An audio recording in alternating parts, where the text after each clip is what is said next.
Kembali lagi di Kalam Ramadan pemirsa, masih bersama saya Brian Kusumajati dan narasumber kita untuk episode kali ini Bapak Kiai Haji Abdul Aziz.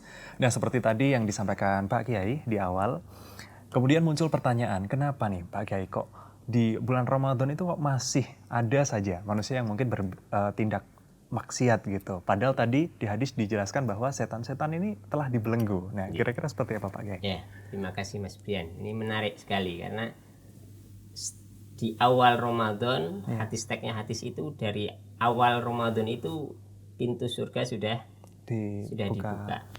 Pintu neraka sudah ditutup. Huliqat abwaab jahannam.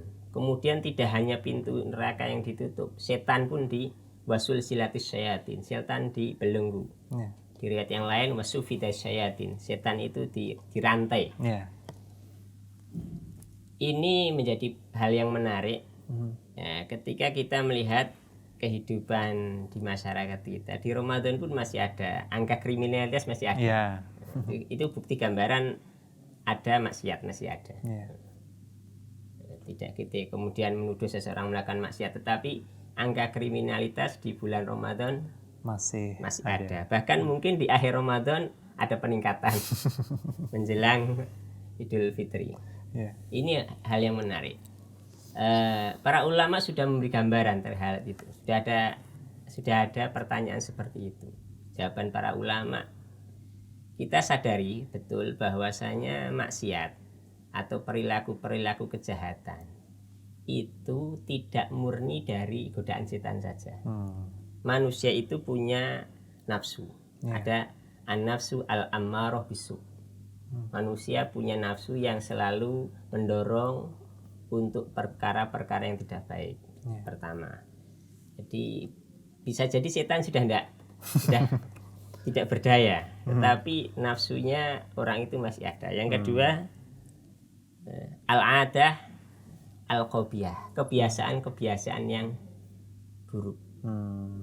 Sebelum Ramadan, orang menjadi soleh hanya selama 1 bulan tanpa persiapan. Sementara selama 11 bulan sebelumnya itu dia lepas dari Allah Subhanahu wa taala untuk kembali kepada Allah Subhanahu wa taala dengan kebiasaan-kebiasaan buruknya, belum tentu dia bisa. Ya, ada kebiasaan-kebiasaan yang ini potensi maksiat dan belum bisa ditinggalkan. Ada mungkin keadaan masyarakat. Ada juga pengaruh. Jadi Mas Brian bisa bayangkan, Allah Subhanahu wa taala beri kita kesempatan kebebasan selama 12 bulan. Di situ semuanya mempengaruhi manusia. Hanya di bulan Ramadan setan dibelenggu. Kira-kira pengaruh setan selama 11 bulan itu masih ada enggak? Lebih kalah dengan nafsunya nampaknya. Makanya para ulama dulu itu menyambut Ramadan itu tidak serta-merta tanggal 1 Ramadan enggak. Mereka mempersiapkan diri dari bulan Rajab. Sya'ban, baru Ramadan. Di bulan Rajab sudah mempersiapkan puasa. Hari pertama ada yang sampai 10 hari. Di bulan Sya'ban ada yang puasa. Baru Ramadan. Jadi sudah ada pengkondisian. Ada pemanasan. Jadi ketika Ramadan benar-benar kan mendapatkan berkah Ramadan. Benar-benar minim sekali maksiat yang dia lakukan. Gambarannya begitu. Ya, baik. Jadi pemirsa seperti itu kurang lebih mengenai hadis tadi ya. Bukan berarti terus manusia mungkin ada yang berbuat maksiat terus malah menyalahkan setan yang sudah dibelenggu. Nah, ya Pak Kiai, kalau kita melihat fenomena sekarang ini kan mungkin banyak remaja, mungkin tidak hanya remaja saja yang ketika bulan Ramadan itu juga ibaratnya terpengaruh dengan kegiatan-kegiatan hal-hal buruk atau kemaksiatan, terutama saat ini sesuai dengan perkembangan zaman dari gadget mungkin atau media sosial itu juga banyak mempengaruhi anak-anak kaum muda zaman sekarang. Nah itu seperti apa tanggapan Kiai berkaitan dengan hal itu? Kalau saya melihat justru kita ini punya banyak pilihan dengan gadget yang ada, fasilitas informasi yang marak kita dapat, jangan selalu memandang bahwasanya gadget itu negatif. Media sosial negatif tidak.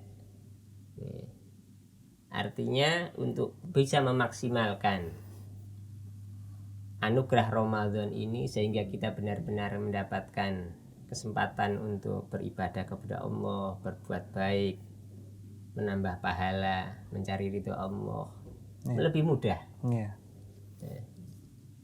Mau ngaji lewat gadget juga bisa. Ada banyak channel-channel yang luar biasa. Di sini kita punya channel Gus Yusuf, gambaran luar biasa. Sebentar ngaji kita bisa masuk. Jadi sebenarnya tinggal kita memanfaatkannya. Memanfaatkannya. Mau sedekah lewat aplikasi juga bisa. Betul. Kalau mau kayak orang dulu ya iktikaf di masjid. Nggak usah pegang HP, nggak usah macam-macam. Iktikaf di masjid.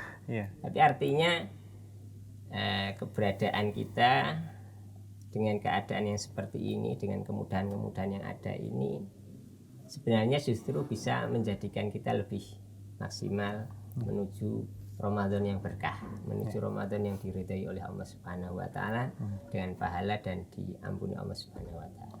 Ya, baik. Terima kasih Pak Kiai. Jadi mungkin memang kita jangan menyalahkan gadgetnya ya Pak Kiai. Bisa dimanfaatkan untuk hal-hal yang lebih baik, hal-hal yang positif. Toh sekarang juga mungkin seperti mushaf digital juga ada, bisa kita akses lewat gadget juga, seperti itu kurang lebih. Nah, semakin menarik saja dan semoga bisa menambah wawasan pemirsa. Tapi jangan kemana-mana karena nanti kita akan kembali lagi setelah ini, tetap di Kalam Ramadan.